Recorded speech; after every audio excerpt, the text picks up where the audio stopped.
Alaska is expanding, but not like that. Like this.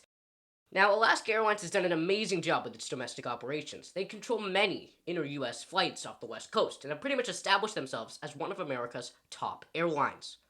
Despite their name, the airline is actually based in Seattle. I mean, they were founded in Alaska, but they're currently headquartered right next to SeaTac. Unlike other major airports like LAX or JFK that are shared amongst many airlines, Seattle's airport has been solely dominated by Alaska, and also Delta, but don't worry about that. Essentially, Alaska is Seattle's airline, but the one area where they really came short was in the international market. Seattle locals have resorted to other airlines for flights to Europe and Asia, and for Alaska, they lose loyal passengers due to a lack of presence in the international market.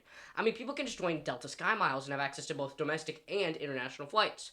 So why doesn't Alaska just go global?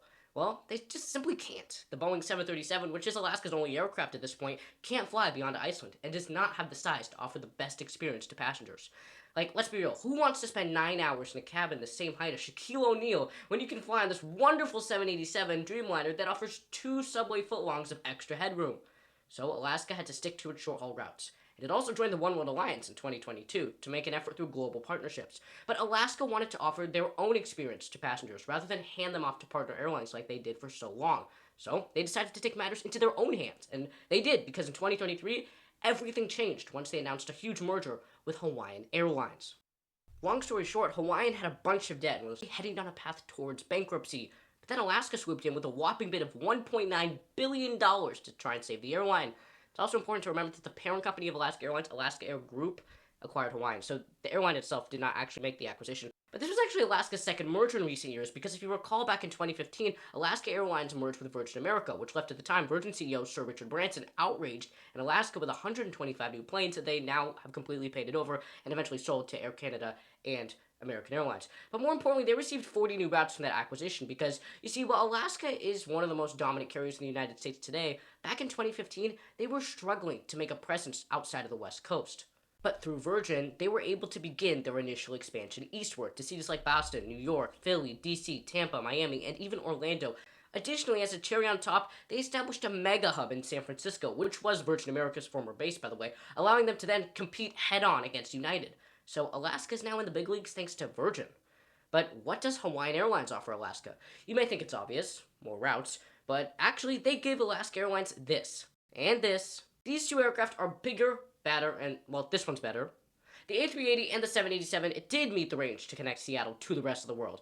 Before we knew it, Alaska had already announced routes to cities like Tokyo and Seoul on the A330. Tokyo started in May, and Seoul started just back this past September, which they actually launched on the 787. But Alaska didn't stop there, because they announced flights to Rome in June and London and Iceland later in August. However, there was one problem. All these flights were branded as Hawaiian, and in case you didn't notice, none of these flights don't go anywhere near the islands. Like we said, Alaska wants to offer their own experience. So what did they do? They took Hawaiian 787s, put some paint on it, and next thing you know, they say Alaska on them. You may notice that these 787s look nothing like Alaska's normal planes, and well, that's because the 787 is not a 737. But in all seriousness, Alaska wanted this to be a step into a new era. They really wanted to prove what the airline was really capable of while still keeping the connection to the roots, thus the Northern Lights. Now you probably aren't wondering this, but we're going to talk about it anyways, because what the heck happened to this guy? Look, for the longest of times, Alaska Airlines has used this man as their logo, known widely as Chester the Eskimo. Chester lived in Kotzebue, a northwestern village in rural Alaska, and was actually a reindeer herder. But after years of hitching rides on the tail of Alaska's plains, Chester will not appear on the new 787s, as the airline possibly attempts to loosen their ties with the state of Alaska itself. Now, Alaska wasn't expecting any of this to happen prior to the merger. I mean, they had just gotten rid of all of their Airbus aircraft as a way to simplify their fleet and build a stronger connection with Boeing. But all of Hawaiian's new aircraft threw that whole strategy down the drain. When we visited Alaska's Network Operations Center, they said that they were excited to work with the new simplified fleet, but they said that after the merger, the whole thing was disrupted. Additionally, in 2022, we asked at the time Senior Vice President of Fleet, Nat Pieper, if he ever saw Alaska going global in the near future. He told us he didn't see any big international flights coming anytime soon, and said that they wanted to focus on becoming more dominant on the East Coast. But look at them now. They've shifted all of their resources to expanding globally out of Seattle. So Alaska is doing all this cool stuff with the Boeing 787s, but what about Hawaiian? Now, look, a lot of the locals were excited for the opportunity to access more of the world through the incredible range of the 787 Dreamliner. I mean, Hawaiians love planes, you guys. But now, all Alaska has left them with are the decade-old A330s. Now, don't get me wrong, the A330 is a wonderful aircraft, which the airline has found loads of success with for years, but with the anticipation of a 787 Dreamliner joining their fleet for only a couple months, locals were left feeling unhappy. Now, there was one unique aspect about this merger because Alaska didn't completely erase the Hawaiian Airlines brand. Mergers like Delta and Northwest, if you recall, or United and Continental both created one joint airline, but Alaska kept many of Hawaiian's planes with that original bright pink paint and classic punale on the tail. However, the airline still belongs to Alaska Air Group, so multiple things were done to unify the two airlines further. So back in October, Alaska combined operational systems with Hawaiian, ending 95 years of the word Hawaiian being used for Hawaiian Airlines flights.